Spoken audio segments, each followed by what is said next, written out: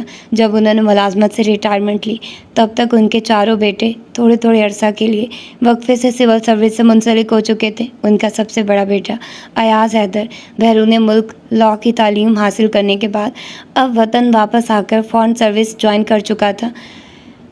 دوسرے بیٹے سعد حیدر نے بھی بڑے بھائی کی پیروی کرتے ہوئے قانون کی تعلیم حاصل کرنے کے بعد سول سروس جوائن کر لی، لیکن بڑے بھائی کے برعکس انہوں نے ڈسٹرکٹ مینجمنٹ گروپ کا انتخاب کیا تھا۔ عالمگیر اور جہانگیر نے بھی بڑے بھائیوں کی طرح بیرون ملک تعلیم حاصل کی اور اس کے بعد فورن سروس جوائن کر لی۔ سول سروس میں اپنی ساری اولاد بھیجنے والے معاذ حیدر واحد نہیں تھے، ان کے بھائیوں نے بھی قیام پاکستان کے بعد اپنی اولادوں کے لیے اسی شعبے کا انتخاب کیا تھا اور اس وقت ان کا تقریباً سارا خاندان سول سروس کے مختلف شعبوں سے منسلک تھا۔